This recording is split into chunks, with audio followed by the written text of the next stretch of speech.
Assalamualaikum warahmatullahi wabarakatuh. Hai sahabatku, kembali lagi bersama gue Sila Sakti di Sila Musik Channel. Saatnya untuk open room. Di video kali ini gue akan menginformasikan kepada kalian mengenai prank. Sebelum gue lanjut video ini, yang belum subscribe, di subscribe terlebih dahulu, tekan lonceng notifikasinya, like, comment, dan share, agar channel gue bisa berkembang dan bermanfaat untuk kalian semua di luar sana. Oke, ini informasi yang mungkin akan mengejutkan dan mungkin untuk konten kreator yang biasa ngeprank atau yang pengen punya ide mau bikin konten-konten ngeprank, kalian harus sudah mulai waspada dari sekarang. Karena apa? Karena konten ngeprank akan dimasukkan dalam RUU KUHP. Nah, jadi bahaya banget lah, gitu kan? Karena sanksinya adalah denda minimal 10 juta. Bayangkan ketika lo fun, happy saat lo ngeprank, tiba-tiba orang yang lo prank itu nggak suka, lo bisa dilaporkan. Bikinlah konten-konten yang tidak merugikan orang lain, gitu kan. Nah, jadi kenapa sih prank ini dimasukin ke rancangan undang-undang KUHP, gitu kan? Mungkin sudah banyak laporan orang-orang yang dirugikan dari dari konten-konten kreator yang bikin video ngeprank kayak gitulah ya, gitu. Jadi karena sudah banyak korban dan merasa dirugikan secara etika, secara norma, secara psikologis, jadi dari pemerintah sendiri membuat rancangan tersebut lah ya. Ya, kebetulan tadi gua nonton ada stasiun TV yang membahas masalah ini. Ya, mungkin akhirnya gue coba untuk bikin konten lah ya. Ya, mudah-mudahan ini bisa jadi pelajaran juga buat kalian, karena jadi prank ini dimasukin ke rancangan undang-undang KUHP pasal 335 dan pasal 439 mengenai pencemaran nama baik. Jadi ya tetap ada hubungannya dengan transaksi elektronik juga, ITE gitu. Jadi rancangan ini hasil revisi lah sebenarnya gitu. Jadi masih ada penggodokan juga, cuman udah ada clue-nya. Ketika kalian melakukan prank dan orang yang kalian prank itu tidak suka, dia melaporkan kasusnya, ya itu bisa terkena denda 10 juta minimal. Jadi lebih bagus bikin konten, kalaupun memang konsep prank yang mau diambil, ya prank secara smart lah ya.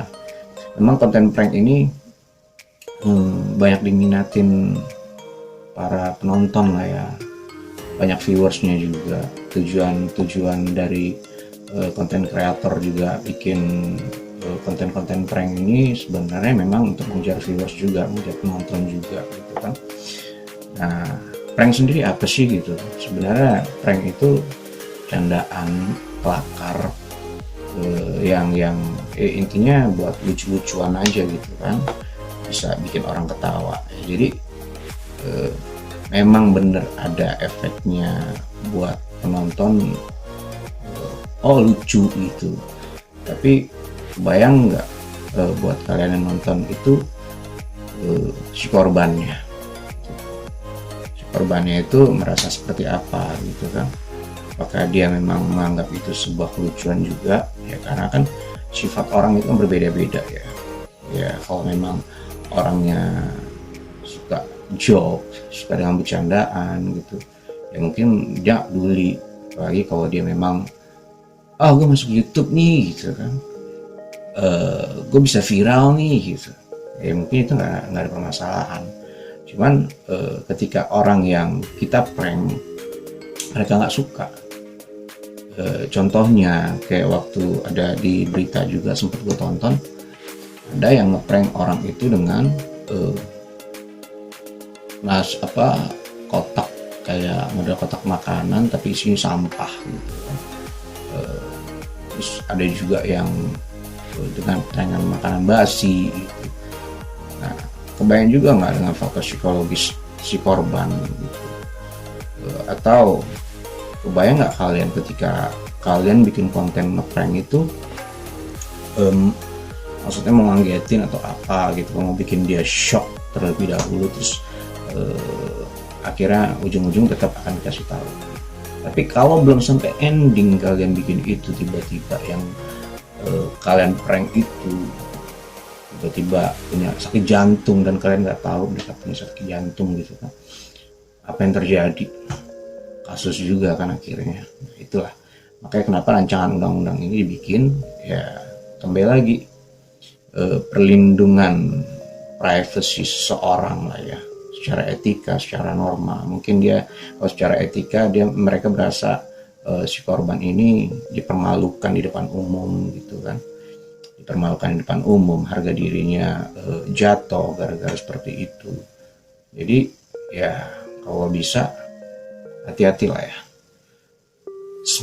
lebih smart untuk bikin konten. Kalau memang bikin konten ya benar-benar dari konsep, lihat dulu orang yang mau di prank, kenal dulu secara pribadi.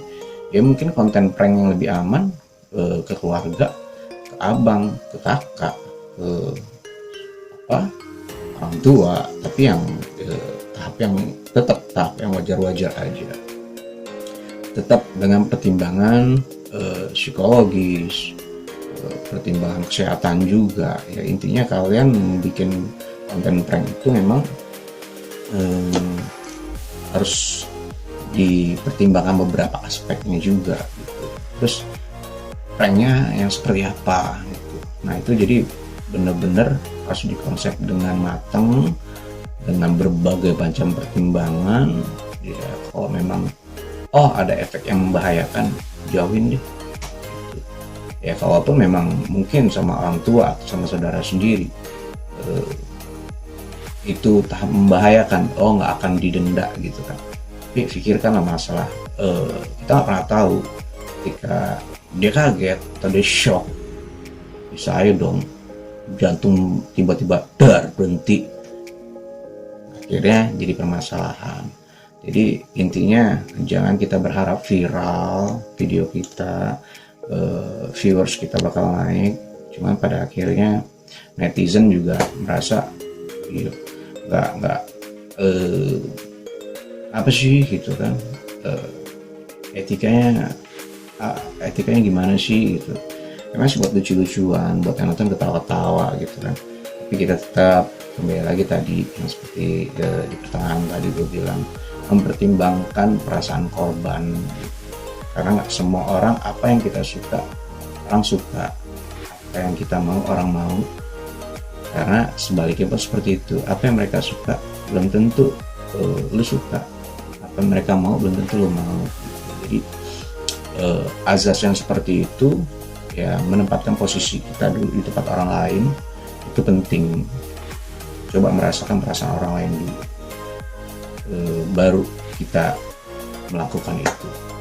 Kira-kira lu suka nggak kalau di prank gitu kan, dengan hal-hal yang konyol yang terlalu berlebihan? Kalau ngeprank yang masih tahap-tahap surprise lu, gue juga pernah melakukan ngeprank. Ya gue ngamen, cuma gue dalam penyamaran gue pakai jaket yang agak ketutup kepalanya, pakai kacamata gitu kan, menyamping, bawa gitar. Ya memang ya masih wajar lah, wajar gitu. Jadi hati-hati buat kalian yang youtubers yang kontennya fokus ke prank. Jadi prank itu banyak banget. Kalau mau dibikin konsep yang lebih menarik banyak gitu kan, walaupun bukan di setting, sebenarnya bisa gitu. Cuman cari yang benar-benar konsep aman. Terlebih kepada orang yang tidak kita kenal. Nah, itu lebih hati-hati banget, karena sanksinya adalah denda minimal 10 juta. Kalian cuma mengeluarkan budget minim, tapi kalian akhirnya didenda 10 juta. Ya lumayan kan, 10 juta gitu. Jadi ya bisa kemungkinan kasus malah berlapis kan, kasus pencemaran nama baik pada akhirnya.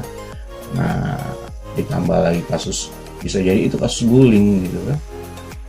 Jadi ya hati-hatilah buat kalian, sahabat-sahabatku, apapun mau YouTubers atau siapa gitu kan, karena ya warning lah. Jadi itu aja informasi yang bisa gue kasih. Mudah-mudahan informasi ini bisa bermanfaat buat kalian, lebih smart lagi untuk bikin kontennya, lebih cerdas, lebih pinter lagi, dan lebih bermanfaat buat orang lain. Kalau bisa tidak membahayakan secara psikologis dan secara kesehatan. Segitu aja. Tetap jaga kesehatan di kondisi yang seperti ini. Tetap protokol kesehatan juga dijaga, 3M, pakai masker, mencuci tangan, dan menjaga jarak. Assalamualaikum warahmatullahi wabarakatuh.